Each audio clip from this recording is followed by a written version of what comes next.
पिछले हफ्ते जो है हमने उड़ाव पुत्र का दृष्टांत हमें समझाया और हमने देखा कि उड़ाव पुत्र का जो पिता है वो कितना अनुग्रहकारी था और वो कितना प्रेम करता है। और हमने उस दृष्टांत में ये देखा कि वो जो उड़ाव पुत्र का जो पिता था आज क्या है, हमारा पिता परमेश्वर है जो हमसे प्रेम करता। वो उड़ाव पुत्र कौन था?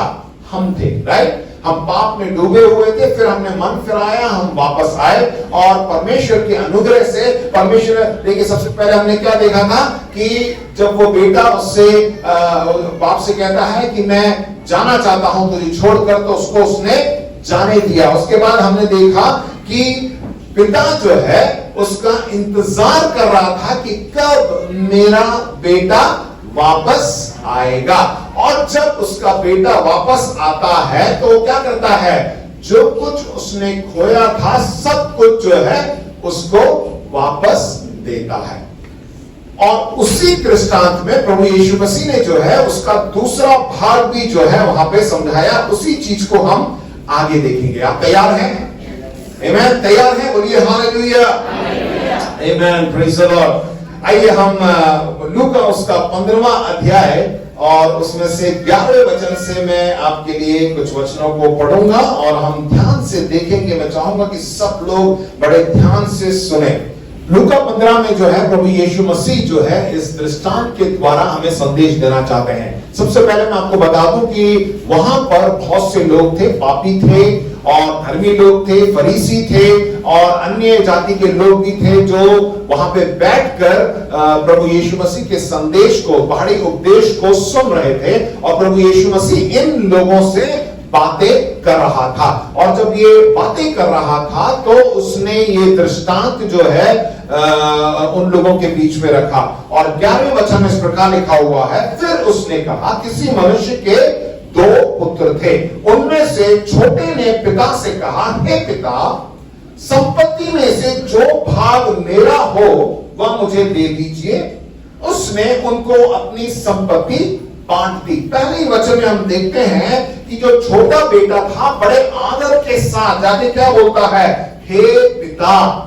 बड़े आदर के साथ जाके बोलता है कि हे पिता, जो संपत्ति है वो मेरे को अपना भाग मुझे दे देना।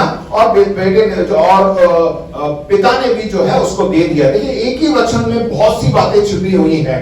वहां पे एक छोटा बेटा था और एक बड़ा बेटा भी था। और उन जमानों में जो है हमेशा जो पहला बेटा होता था उसको जो है दुगना भाग मिला करता था। कितना मिलता था? दुगना भाग मिला करता था। अब बाप है, एक बड़ा बेटा है, एक छोटा बेटा है, उसका तो कितना हिस्सा होगा? 3 हिस्से होंगे। 3 हिस्से जब होंगे तो बड़े बेटे को कितना मिलेगा? तो दुगना मिलेगा, ठीक है। और एक छोटे बेटे को 1/3 मिलेगा, राइट। तो एक पोर्शन जो है छोटे बेटे को मिलेगा। और उसमें लिखा हुआ है कि पिता ने जो है उसे दे दिया।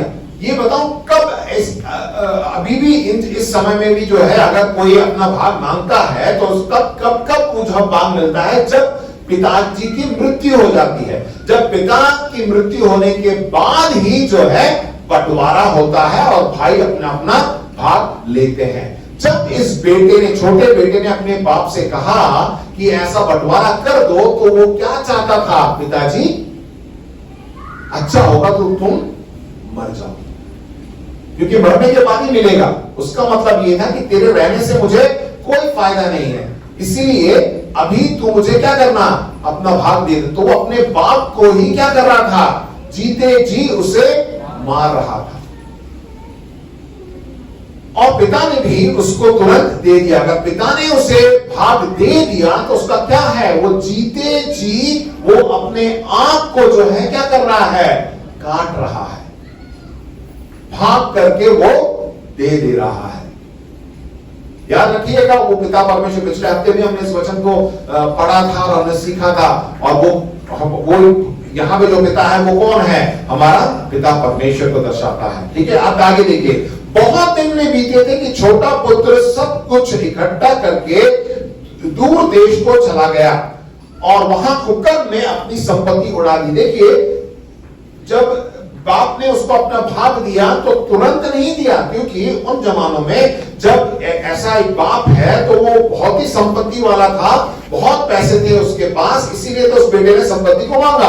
अगर वो तुरंत उसको नहीं दे सकता था तो क्या करना पड़ेगा, उसको जो है भाग देने के लिए उसको थोड़ा कुछ जो है उधर इधर बेचना पड़ेगा, उन पैसों को लाके, क्योंकि जमीन है, जायदाद है, पशु है, इन सबको बेच के ही तो वो पैसा उसको देगा। उन जमानों में अगर कोई बेच देता, ऐसे कोई बेचा करता था अमीर व्यक्ति, तो वो जो है लोग उनको उसको देखकर उसका जो आदर जो है उसका गिर जाता था, राइट, क्योंकि ये व्यक्ति जो है अब क्या है, उसका आदर गिर चुका है। और अगर इस प्रकार जो है उसको बेचा, अगर बेच भी देता है, पैसा दे देता था, वो बहुत ही बुरा मतलब निकलता था। ये व्यक्ति जो है समाज में इसके साथ क्या हो रहा है, बहुत ही नीचे तल तक गिर चुका है। और पिता इतना नीचे आ गया था कि उसने जो उसके जो संपत्ति थी उसे बेचकर, कुछ दिन लग गए, इसमें लिखा हुआ है बहुत दिन के ना बीते थे कि छोटा पुत्र उसको जब पैसा वो सब मिला, संपत्ति मिली, और संपत्ति को बेचकर जो पैसा मिला उस पैसे को लेकर वो दूर देश को चला गया और वहां कुकर्म में अपनी संपत्ति उसने उड़ा दी। जब वह सब कुछ खर्च कर चुका तो उस देश में बड़ा अकाल पड़ा और वो कंगाल हो गया। मैं इस पर ज्यादा समय नहीं लूंगा, पिछले हफ्ते पास्टर साहब ने उसको सुना दिया।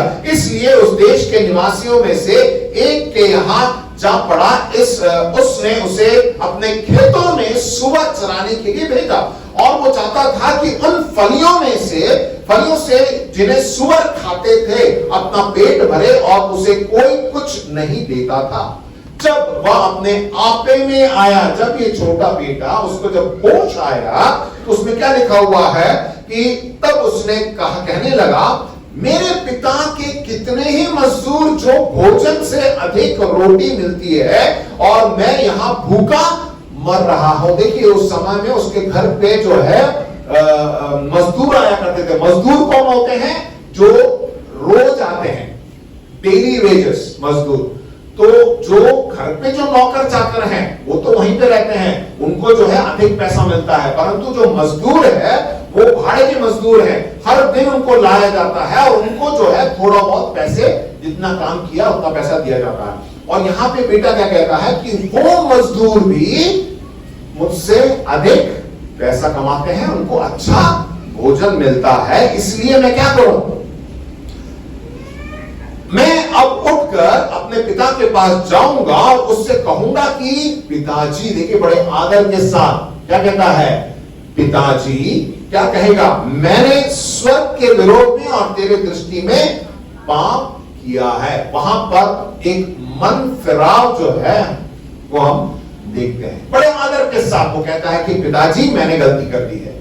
अब देखिए उस जमाने में ऐसा था कि अगर कोई ऐसे मन फिरा के वापस आता था तो उसको तुरंत जो है उसको कोई वापस घर पे नहीं लिया जाता था, क्योंकि समाज को मालूम पड़ गया कि ये बेटा जो है क्या है, अपने बाप को छोड़कर वो चला गया, अनादर किया है उसने। और फिर से जब वो वापस आता था तो उसे क्या करना था, चुकौती बोलते समझते ना आप लोग, मतलब उसको बहाली, उसने जो किया है उसको, उस आदर को वापस लाने के लिए अपने पिताजी के घर में एक नौकर के समान ही रहना पड़ेगा, उसको कमाना पड़ेगा और बाहर के लोगों को बताना पड़ेगा कि अब मैं वापस आ गया हूं, मैं अपनी गलती मान चुका हूं, मैं अब जो है कार्य करूंगा। तो उसको जो है एक बाहर समाज को दिखाना पड़ता था कि मैं वापस आ गया हूं। तो इसीलिए जो है उसने मन में ये सोचा कि मैं काम करूंगा पिताजी के घर में और कमाऊंगा और उसके बाद चुकौती करूंगा, बेहाली करूंगा, उसके बाद जो है पिता जो है मुझको ग्रहण करेगा। पर क्या हुआ, अब ये इस योग्य नहीं रहा कि तेरा पुत्र कहना। उसने ऐसा सोचा मुझे अपने एक मजदूर के समान रख ले। तब वह उठकर अपने पिता के पास चला और अभी दूर ही था कि उसके पिता ने उसे देखकर उस पर तरस खाया और दौड़कर उसे गले लगाया और बहुत चूमा। हम उस कहानी को जानते हैं, पिताजी जो है सिर्फ दूर से देखते हैं कि मेरा बेटा वापस आ रहा है और वो दौड़ के जाता है। आपको मालूम होना चाहिए कि उन जमानों में आज भी यदि आप मिडिल ईस्ट में जाएंगे तो ऐसा ही है। लोग जो है उनका जो जो जो जो अमीर व्यक्ति हैं, धनवान हैं, उनका जो पहनावा जो है ऊपर से नीचे तक बड़ा बड़ा बड़ा सा एक चोगा होता है, भारी होता है, और उसको वो मतलब वो बहुत ही बड़ा धनवान व्यक्ति है, वो आदमी भागता था। अब चोगा पहन के कोई दौड़ नहीं सकता है, और उस जमाने में वो उनको बहुत ही आदर मिला करता था। उस जमाने में बच्चे दौड़ा करते थे, महिलाएं दौड़ा करती थी, और जवान दौड़ा करते थे, परंतु एक पुरुष, एक आदमी कभी नहीं दौड़ता था। परंतु यहां पे क्या लिखा हुआ है कि उसने पुत्र को देखकर वो बड़ी तेजी से दौड़ा। इसका मतलब उसने ये भी नहीं देखा कि मेरे को लोग देखेंगे तो क्या बोलेंगे, और जब दौड़ा होगा तो उसने अपना चोगा जो है नीचे तो नहीं रखा होगा, चोगा भी उठाकर जो है दौड़ा होगा। उस जमाने में कोई ऐसे अमीर व्यक्ति को इस तरह जो है उनकी टांगे कभी नहीं दिखा करती थी, वो हमेशा जो है बंद रखते थे, और उसने उसको भी नहीं सोचा, और वो दौड़ के अपने बेटे के पास गया, और जैसे लिखा हुआ है कि तब वो उठकर अपने पिता के पास चला। अभी दूर ही था कि उसके पिता उसको देखकर तरस खाया और दौड़कर उसे गले लगाया और उसे चूमा। पुत्र ने उससे कहा, पिताजी। देखिए बड़े आदर के साथ उसे फिर से बोल रहा है, पिताजी, मैंने स्वर्ग के विरोध में और तेरी दृष्टि में पाप किया, और अब इस योग्य नहीं कि रहा कि मैं तेरा पुत्र कहना हूं। जैसा उसने सोचा था वैसे ही उसने जाके बोला, परंतु पिता ने अपने दासों से कहा, पिता ने कुछ भी नहीं सुना, उसने अपने दासों को कहा, क्या बोला उसे, झट अच्छे से अच्छा वस्त्र निकालकर उसे पहनाओ, और उसके देखिए अच्छे से अच्छा वस्त्र उसने पहनाया। इसका मतलब सबसे बढ़िया वस्त्र उस घर में किसका होगा, पिता का होगा, राइट, क्योंकि पिता मालिक है, और सबसे बढ़िया वस्त्र लेके आओ और इसको पहना दो। पिता ने अपना वस्त्र जो है अपने बेटे को पहना दिया। आमीन। हमारा पिता परमेश्वर इतना प्रेम करता है, राइट, हालेलुया। ताली बजाइए, क्योंकि वहां पे आप चाहे कितने भी पापी हो, हम कितने भी गंदे हो, परंतु उसका प्रेम हमारे लिए, उस पे लिखा हुआ है, वो तरस खाता है। जब हम अपने आप को हम मन फिराव कर लेते हैं तो अच्छे से अच्छा वस्त्र, धार्मिकता का वस्त्र हमें पहनाता है। उसके हाथ में अंगूठी, मतलब उस पर अंगूठी में जो है उस परिवार का चिन्ह हुआ करता था, तो उसे क्या है, फिर से उसे अपना लेता था, हाँ तू मेरे परिवार में है, और अंगूठी, और पांव में जूतियां पहनाओ। तो इस कहने का मतलब यह है कि उस बेटे ने तो बहुत सोचा था कि मैं आप जाऊंगा अपने पिताजी के पास, जाकर मैं ऐसा कहूंगा, उसके पास जो है मैं अपने आदर को, अपने भाग को, अपना जो मेरा पोजीशन है इस घर में एक बेटे के रूप में, उसको मैं जाकर अपने तरीके से, अपने काम से, अपनी मेहनत से जो है उसको मैं वापस कमाऊंगा। पर जैसा उसने सोचा था वैसा नहीं हुआ प्रियो, क्योंकि परमेश्वर जो है कभी नहीं चाहता कि हम खुद मेहनत करके, खुद जो है अपने तरीके से हम अपने आप को शुद्ध करें, उसके बाद परमेश्वर के पास आए। परमेश्वर का अनुग्रह है कि आज हमने उद्धार को प्राप्त किया है, क्योंकि वो हमसे प्रेम करता है, और वो चाहता है जैसे हम हैं वैसे ही उसके पास चले जाएं, और परमेश्वर जो है हमें सब कुछ वापस देता है। बोलिए हालेलुया। आप उद्धार को पाने के लिए आपको कमाने की जरूरत नहीं है कि मैं कुछ करूंगा मेरे को इसको पाने के लिए। आपको क्या करना है, सिर्फ मन फिराओ, जो मैंने किया मैंने गलत किया। जब आप मन फिराएंगे तो परमेश्वर खुद ही जो है क्या करेगा, सब कुछ आपको प्रदान करेगा। अब देखिए 23 वचन में क्या लिखा है, और पला हुआ पशु लाकर मारो ताकि हम खाएं और आनंद मनाएं। उन जमाने में जो है, जो अगर कहीं पशु कटता था तो ये बहुत ही बड़ा त्योहार के समय में ही कटा करता था, क्योंकि उस वक्त जिस दिन पशु कटेगा उस दिन जो है पूरे गांव के लोगों को बुलाया जाता था, और एक साथ मिलकर वहां पे गाना बजाना होता था, और वहां पे खाना भी हुआ करता था। छोटे मोटे बातों के लिए नहीं करता था। और वहां पर जो है बेटे ने वहां पे, पिता ने क्या है, वहां पे स्वादिष्ट भोजन का आयोजन किया और लोगों को बुलाया, क्योंकि मेरा वह पुत्र मर गया था, फिर जी गया, और खो गया था और मिल गया है, और वे आनंद करने लगे। ये तो इस दृष्टांत का पहला भाग हो गया। क्या आप मेरे साथ हैं? मेरे साथ हैं? आपस में बोलिए, कहानी में अभी और भी बाकी है। आमेन। थकिएगा मत। राइट, देखिए 25वां वचन, जेठा पुत्र यानी उसका बड़ा भाई, परंतु उसका जेठा पुत्र खेत में था और जब वह आते हुए घर के निकट पहुंचा तो उसने गाने बजाने और नाचने का शब्द सुना। वहां पे क्या चल रही थी? पार्टी चल रही थी और बहुत धूमधाम से जो है वहां पे गाना बजाना हो रहा था, खाना पीना हो रहा था। और उसका बड़ा भाई जो है, बड़ा बेटा जो है, खेत से वापस आया, उसने ये सब देखा, उसने सुना, तो उसने क्या कहा था? उसने अपने एक दास को बुलाकर पूछा, ये क्या हो रहा है? अचानक क्या हो गया? तो उसने उस दास ने कहा, तेरा भाई आया है और तेरे पिता ने पला हुआ पशु कटवाया है, इसलिए कि उसे भला चंगा पाया है। देखिए उसका जो दास है वो भी क्या कहता है कि पला हुआ पशु कटवाया है, मतलब वो बहुत ही विशेष समय में ही ऐसा किया जाता था। और वो कहता है कि इतनी बड़ी पार्टी हुई है।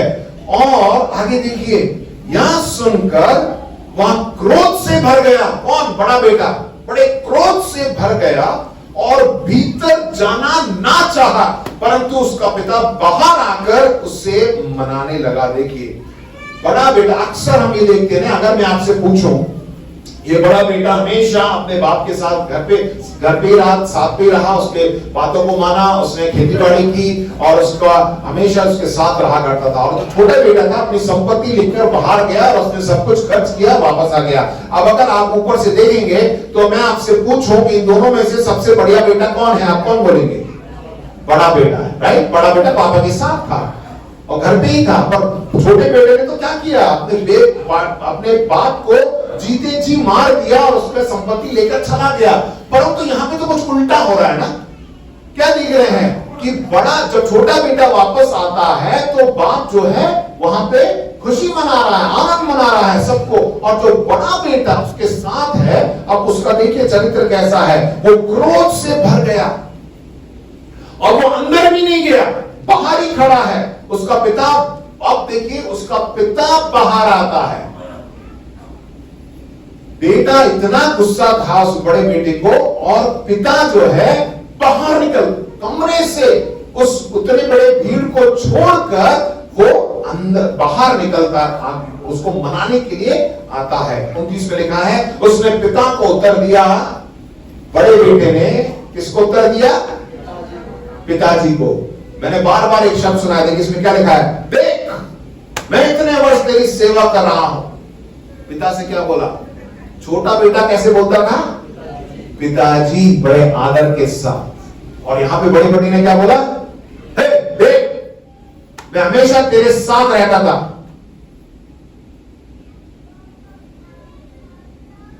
बड़ा बेटा उसने बिल्कुल आदर नहीं दिया अपने बाप को। अंग्रेजी में अगर देखा जाए तो बोल रहा है, अबे देख, बिना आदर दिए अपने बाप को बोल रहा है, देख मैं इतने वर्ष तेरी सेवा कर रहा हूं और कभी भी तेरी आज्ञा नहीं टाली, जो तूने कहा वो सब मैंने किया, तो भी तूने मुझे कभी एक बकरी का बच्चा भी नहीं दिया। वो छोटे से छोटा चीज मांग रहा है कि तू मुझे अपने दोस्तों के साथ पार्टी मनाने के लिए तूने एक छोटा बकरी भी नहीं दिया है, ताकि मैं अपने मित्रों के साथ आनंद बना सकूं। 30, परंतु जब तेरा या पुत्र, अब देखिए फिर से क्या कह रहा है, वो ये नहीं बोल रहा कि मेरा भाई, वो अपने पिता से बोल रहा है अब तेरा ही पुत्र क्या है, उसके बारे में क्या लिखा है, सच सच बोल रहा है वो, जिसने तेरी सारी संपत्ति वैश्याओं में उड़ा दी है, आया है तो उसके लिए तू अपना पला हुआ पशु कटवाया। वो अपने भाई को पहले से ही अलग कर चुका है। वो अपना बोल सकता था ना कि मेरा भाई आया है, उसने क्या बोला, तेरा बेटा आया है जिसने सारी संपत्ति वैश्याओं में उड़ा दी है, सब कुछ खर्च करके वापस आया, तो उसके लिए इतना बड़ा काम कर रहा है, उसके लिए तो आनंद मना रहा है। उसका मतलब ये उससे अपने बाप से पूछ रहा था कि तूने किससे पूछ के इतना खर्च किया, तेरी ऐसी हिम्मत क्या हुई कि तूने इतना पैसा अपने छोटे बेटे के लिए खर्च किया। बड़ा बेटा अपने बाप से पूछ रहा है, ऐसे पूछ रहा है, उसका व्यवहार ऐसा है। 31 में उसने उससे कहा, पुत्र, बेटा बड़े पिता जो है बड़े आदर के साथ, बड़े प्रेम के साथ क्या कहते हैं, पुत्र तू सर्वदा मेरे साथ है और जो कुछ मेरा है वह सब तेरा ही है। पिता बहुत प्रेमी है, चाहे हम कितने भी पाप में गिर जाएं, हम जब वापस आते हैं या अभी भी यदि हम गलत काम में हैं तो पिता हमसे प्रेम करता है। वो हमें भी बोलता है, हे पुत्र, हे बेटे, हे बेटी, क्योंकि वो हमसे प्रेम करता है। परंतु अब आनंद करना और मगन होना चाहिए, क्योंकि वहां तेरा भाई मर गया था, फिर जी गया, खो गया था, वो मिल गया है। इसके बाद ये दृष्टांत क्या है, वहीं पे समाप्त हो जाता है। आप ये बताइए कि इसके आगे क्या हुआ, आपको मालूम है? प्रभु यीशु मसीह ने तो इतना ही सुनाया और वहीं पे उसने, तो ये एक क्या बोलेंगे, सस्पेंस को, एक रहस्यमय बात हो जाती है कि आगे क्या हुआ। बेटा मान जाता है पिताजी की बात, वो अंदर गया नहीं गया, या ये उसके बाद बाप और दोनों बेटे एक साथ मिलकर खुश रहे, उनका परिवार फिर से आगे बढ़ता रहा, पता नहीं। आगे मैं बताऊंगा, जिसमें मैंने आपको बताया प्रभु यीशु मसीह इस दृष्टांत को किन लोगों को बता रहे थे। वहां पे जितने भी यहूदी लोग थे, धार्मिक लोग थे, फरीसी लोग थे, अन्य जाति के लोग थे, इन सबको ये दृष्टांत बता रहा था। ये सबके लिए संदेश है, ये संदेश आपके लिए है, ये संदेश मेरे लिए है, ये संदेश बाहर जो है उनके लिए भी है। आप क्या मेरे साथ हैं? बोलिए हालेलुया। मेरे संदेश का शीर्षक है उड़ाओ परमेश्वर। क्या है? अभी तक आपने दृष्टांत किसका सुना? उड़ाओ पुत्र का। मेरे संदेश का जो शीर्षक है उड़ाओ परमेश्वर। हमारा परमेश्वर जो है हमारे लिए कुछ भी कर सकता है, कुछ भी खर्च कर सकता है। यहां पर इस दृष्टांत के द्वारा प्रभु यीशु मसीह ने 3 बातें जो है लोगों को समझाई। क्या है? यीशु ने परमेश्वर को फिर से परिभाषित किया कि परमेश्वर कौन है। दूसरी बात उसने ये बताया, प्रभु यीशु मसीह ने पाप को परिभाषित किया कि पाप क्या है। और तीसरी बात प्रभु यीशु मसीह ने उस उद्धार को फिर से परिभाषित किया कि हम उद्धार को कैसे प्राप्त करते हैं। सबसे पहला कि परमेश्वर को परिभाषित किया कि परमेश्वर कौन है। और पिछले हफ्ते हमने सुना था कि यही पिता जो है क्या था, वो पिता परमेश्वर है, राइट। तो ये जो पिता जो है वो हमारे पिता परमेश्वर को दर्शाता है, राइट। उस जमाने में जो है, अगर आप पुराना नियम बाइबल पढ़ेंगे तो वहां पर पिता का जिक्र कहीं नहीं है, परमेश्वर का जिक्र है, गॉड। हमेशा लोग जो है ये मेरा परमेश्वर है, ये मेरा यहोवा है, जो हम बाइबल में पढ़ते हैं यहोवा।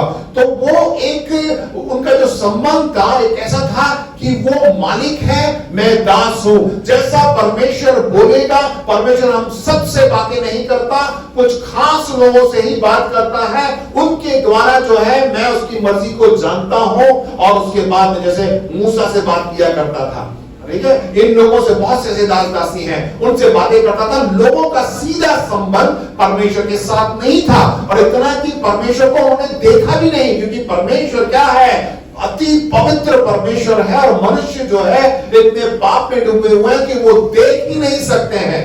तो उनका जो संबंध था क्या था, बहुत ही दूर था। पर नए नियम में हम देखते हैं कि प्रभु यीशु मसीह का आगमन, राइट, जैसे हमने वचन में पढ़ा कि वो पिता जब अपने बेटे को देखता है दूर से ही, तो पिता क्या करता है, वो उसके पास दौड़ा जाता है। उसने अपने आदर, अपने शान, अपनी शौकत सब कुछ त्याग कर वो अपने बेटे को जाकर गले लगाता है और उसे चूमता है। यानी पिता परमेश्वर जो पवित्र है, जो आदर के योग्य है, जो महिमा के योग्य है, जो राजाओं का राजा है, प्रभुओं का प्रभु है, जिसने सब सृष्टि की, वो अपने आप को उस योग्यता को छोड़कर एकदम मनुष्य रूप लेकर, यानी प्रभु यीशु मसीह बनकर इस संसार में आया ताकि वो हमसे गले लगे और हमको चूम सके। आमेन, हालेलुया। प्रभु के लिए तारीफ बताइए। ऐसा ही यहां पे किया। तो जब वो आ जाता है तो हम देखते हैं प्रभु यीशु मसीह जब भी अपने परमेश्वर से बातें करता था, उसने उसको क्या पुकारा? हे मेरे पिता। बोलिए, क्या बोला? प्रभु यीशु मसीह ने जब भी परमेश्वर से प्रार्थना की और लोगों को, अपने चेलों को भी समझाया क्या प्रार्थना करनी है। हे मेरे बाप तू जो आसमान में है, हे मेरे पिता।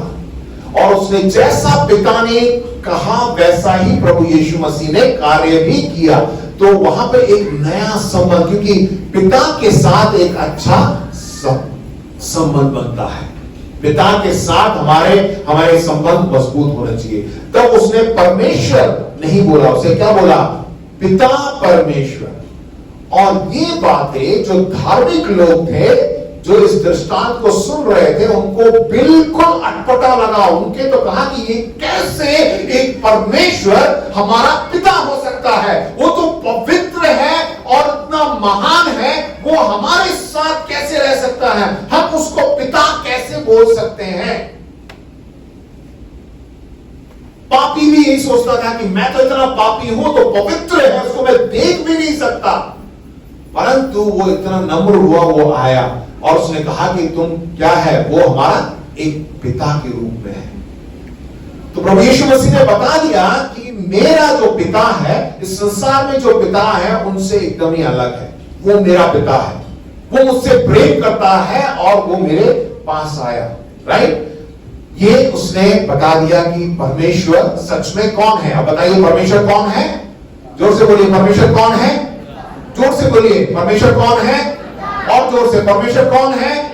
आमेन। आपस में मुड़ के उनसे बोलिए, सोइएगा मत, परमेश्वर मेरा पिता है। आमेन। उसके बाद परमेश्वर ने, प्रभु यीशु मसीह ने पाप को परिभाषित किया कि पाप क्या है। अब देखिए, दोनों बेटे अपने बाप का, इस दृष्टांत में जो पिता है उसका लाभ उठा रहे थे। दोनों इस्तेमाल कर रहे थे। कैसे? एक बहुत ही बुरा बनकर कि मुझे तुमने अपनी संपत्ति देने में जा रहा हूं, और दूसरा बेटा अपने बाप को अच्छे, अपने भलाईपन को दिखाकर अपने बाप को लूट रहा था, अपने बाप के साथ ही था, है ना? दोनों जो है, दोनों खोए हुए थे। यह उड़ाव पुत्र का दृष्टांत है, यानी एक ही बेटा नहीं है, दोनों बेटे खो गए थे। पहला बेटा तो संसारिक बातों में खो गया था, दूसरा बेटा अपने बाप के साथ रह के ही खो गया था। दोनों जो है अपने बाप से अलग थे। कैसे? छोटा बेटा जो है पाप किया, उसने किया नहीं किया बताइए? वो गया, उसने सारे पैसे वैश्याओं में उड़ा दिए और उसने जो भी किया होगा और उल्टा सीधा काम किया होगा, सब कुछ उसने वहां पे लुटा दिया। और बड़ा बेटा बाप के साथ रहकर अपनी भलाई और अपनी धार्मिकता के कारण जो है वो अपने बाप को लूट रहा था। वो बहुत ही ज्यादा धार्मिक बना हुआ था। प्रियो, मैं आपको यहां पे समझाना चाहता हूं क्या है। हाँ, हम में से बहुत से लोग उस छोटे बेटे के समान हैं जो पहले पापी थे और हमने मन फेरा, संसारिक बातों को छोड़ा, फिर हम वापस प्रभु यीशु मसीह के पास आ गए। परंतु आने के बाद भी कभी कभार हम कैसे बन जाते हैं?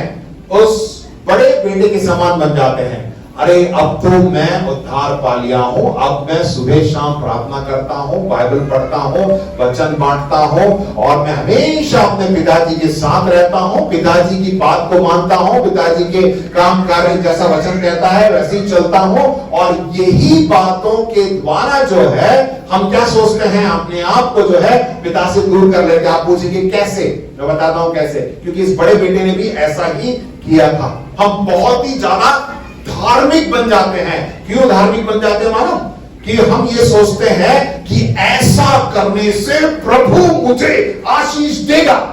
उस बेटे ने क्या बोला कि मैं तो तेरे, क्या उसने ऐसा भी नहीं, अपने पिता को पिता बोल के भी नहीं बैठा देगा, बोला देख मैं तो तेरे पास हूं, कहीं ऐसा ना हो कि हम भी अपने पिता परमेश्वर से बोले देख मैं हमेशा तेरे साथ रहता था, कलीसिया में जाया करता था, बाइबल पढ़ता था, प्रार्थना करता था, तेरे को मुझे आशीष करना ही है। अगर हम ऐसा बोलेंगे तो आप सोचते हैं क्या परमेश्वर हमसे प्रेम करेगा? आप क्यों ये सब कर रहे हैं? परमेश्वर की आशीष चाहिए, परमेश्वर खुद देता है। प्रिय भाइयों बहनों, अगर आप ये सब उसकी आशीष को पाने के लिए कर रहे हैं, धार्मिकता अपने ऊपर बस एक पहनावा जैसा बना लिया है, तो हम उस धार्मिक फरीसियों के समान बन जाते हैं। क्योंकि परमेश्वर हमेशा जो नम्र है उसको अपने पास बुलाता है, जो घमंडी क्या लिखा है, प्राउड, ही रेसिस्ट द प्राउड, वो जो घमंडी होता है उसको वो दूर करता है। यहां पे नम्र कौन हुआ? छोटा बेटा। और घमंड कौन हुआ? घमंडी कौन है? बड़ा बेटा। और वो उधर से उसको दूर हो गया। इसलिए प्रिय भाइयों, ये मत सोचिए कि मैं प्रेम करूंगा, मैं बाइबल पढ़ूंगा, मैं चर्च में जाऊंगा, मैं ये करूंगा तो परमेश्वर को मुझे आशीष देनी ही होगी। ऐसा आप कभी नहीं सोचते। अगर आप ऐसा सोचेंगे तो आप खुद अपने उद्धारकर्ता बन जाएंगे। आप सोचेंगे कि मैं खुद ही मैं अपना उद्धार करता हूं, मुझे परमेश्वर की जरूरत नहीं है, मैं ये सब अच्छे काम करूंगा, भले काम करूंगा तो मैं खुद ही बच जाऊंगा। प्रिय भाइयों बहनों, हर किसी ने पाप किया है। हमें अपने पाप का जो है अंगीकार करना है, मन फेरना है, और उसके बाद अपने विश्वास करना है और मुंह से अंगीकार करना है कि प्रभु यीशु मसीह मेरा उद्धार करता है, तभी आपका उद्धार होगा। हालेलुया, आमीन। प्रभु के लिए जोर से ताली बजाइए। यदि आप ऐसा करते हैं तो आप परमेश्वर को, प्रभु यीशु मसीह को उद्धारकर्ता ग्रहण नहीं कर रहे हैं। अब अपने आप को जो है सोच रहे हैं कि मैं उद्धार करता हूं, मेरे कामों से मैं सब कुछ कर लूंगा।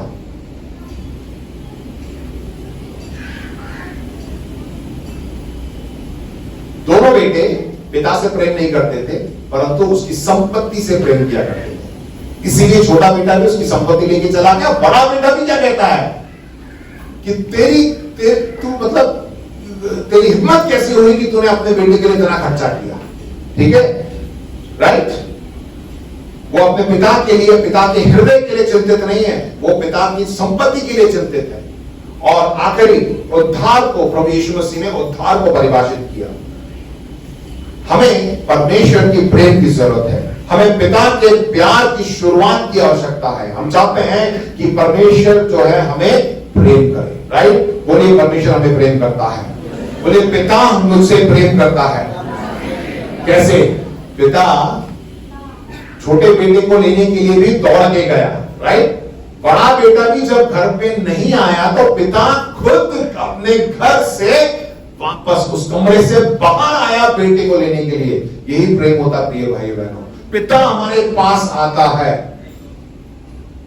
अगर हम बहुत ही धार्मिक बन जाते हैं कि धार्मिक धर्मी हैं, क्योंकि ये धार्मिक है ना, जो कंफ्यूज मत होइएगा, धार्मिकता नहीं, परंतु आप सोचते ना कि मैं प्रार्थना करता हूं, प्यार करता हूं, बाइबल पढ़ता हूं, सब कुछ करता हूं, तो हम बहुत ही ज्यादा रिलीजियस हो जाते हैं, धर्मी बनने लगते हैं, धर्मी व्यक्ति बन जाते हैं।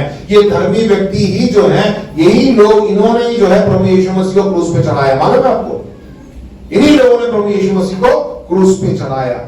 हमें यह सीखना है कि पाप के अलावा बहुत सी ऐसी बातें हैं जिससे हमें पश्चाताप करना है। अपने आप को परख के देखिए, कौन सी बातें हमारे अंदर पाप नहीं है। आप में से कोई बीड़ी सिगरेट पीता है क्या? बताइए, हैं? कोई झूठ बोलता है, कोई लड़ाई झगड़ा करता है, हैं?